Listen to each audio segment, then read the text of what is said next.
The voice of sharing during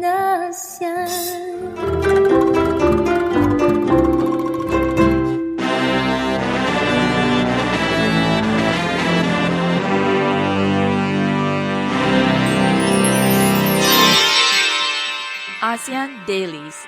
First and foremost news from Southeast Asia. Hello, welcome to Drian ASEAN, the voice of discovery and sharing. Do you know who is the most hated people in ASEAN? Well, it's none other than Malaysian Prime Minister Najib Razak. This is partly according to Facebook's latest new installment of Angry Click button. So Facebook has expanded its popular like button to include other reactions. So 4 days ago, people can see and choose love, haha, wow, sad and angry gestures. And Najib received a whopping 70k angry clicks and counting on his Facebook profile. But what's worse than Najib is C.Y. Leong, chief executive for Hong Kong. He is the most hated leader in Asia, receiving 170k angry clicks. On ASEAN Daily, we'll bring you daily updates and commentaries on issues and events that are impacting this region. I'm your host, Grace Cho, and on this Tuesday, 1st of March 2016, we'll bring you the latest social culture and trends from Southeast Asia.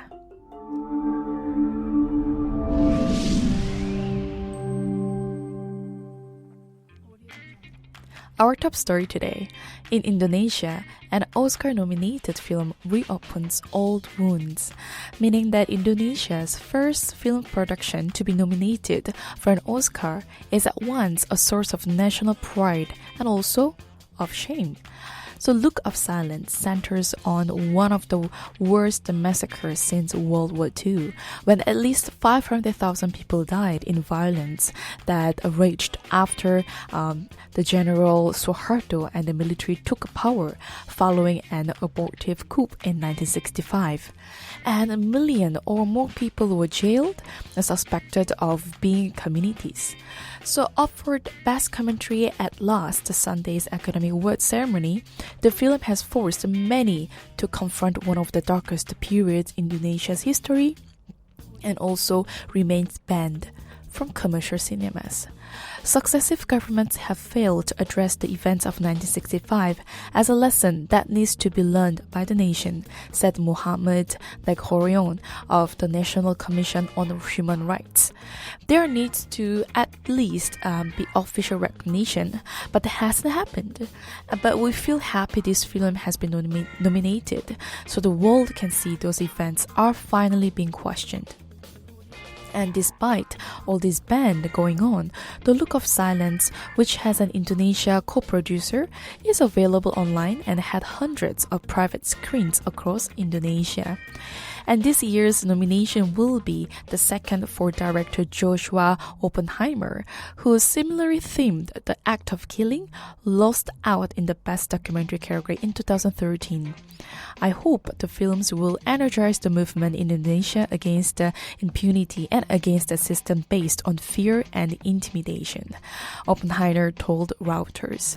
So last year, 2015, Indonesia censored several events to mark the 50th anniversary of the 1965 killings. The hope is small, said Nook Horan. But these films are a step to reconciliation with the past. And let's move on to the next news, to Vietnam. It is indeed a sad year for Vietnam as the coffee Robusta price has tumbled dramatically to below the production cost. So no organizations has forecast a bright future for the coffee industry in 2016. So Nguyen Van Phu, 40-year-old, a farmer in Dak Lak province, he mentioned his coffee output last year was just 10% lower than year before and because of the drought. However, the worst aspect for him is the sharp price fall. And of course, they cannot make profit with such a price. Meanwhile, they have to pay for the bank loan interest to replant this 40% of all coffee area, which sounds quite unfair and unfortunate at the same time. According to the Vietnam Coffee and Cocoa Association, or VCOFA, in the 2014-2015 crop, Vietnam had 617,700 hectares of coffee growing area, which put out about 1.5 million tons of coffee beans, or 20% of lower than the years before. And this organization attributed the output decrease to El Nino, which led to the drought.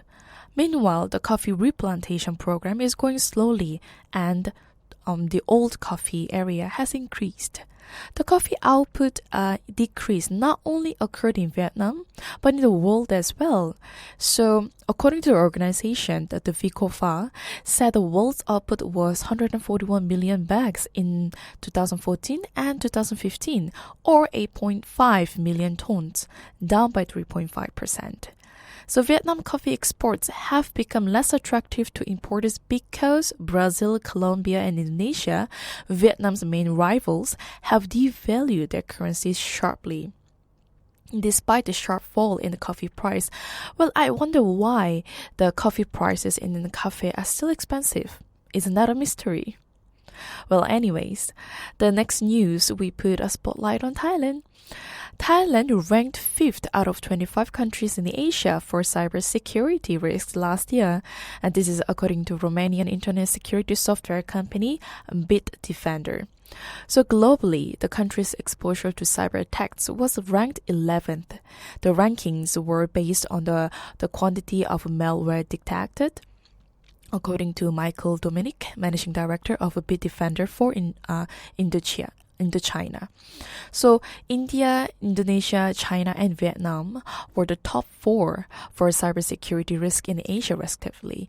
And last year, about 60% of all targeted attacks struck small and medium-sized enterprise because they lacked the resources to protect themselves from cyber attacks. So large enterprises, they suffer 25% of advanced persistent attacks. And most of these attacks will specialize in information theft. A report from Forbes.com that estimated the global cybersecurity market is expected to reach US about 70 billion copy by 2020, and that's up to $75 billion in 2015. And cloud security is one of the strongest annual growth markets at 50%, followed by mobile security at 18%. Banking, finance, and the government are big spenders on cybersecurity. And Thailand's information security market at $20 million this year, and more needs to be done to address such cyber threats, especially with the recent government hacked by Myanmar hackers. That's all from our ASEAN Daily today. Thank you for tuning in to Drian ASEAN. I'm Grace Cho. For more updates on Southeast Asia, please go to our website at drianasean.com. If you're on the go, you can always download our TuneIn app on your mobile devices. Please subscribe to our YouTube channels at Drian ASEAN and Drian ASEAN TV. Don't forget to follow us on our Facebook page, Twitter, and Instagram. We always welcome feedbacks from our listeners. Stay tuned with ASEAN Daily every day from Monday to Friday, same time at 12 to 1 p.m. on GMT Plus 8. Drian ASEAN, the voice of discovery and sharing. You're now listening to Drian ASEAN, the voice of discovery and sharing.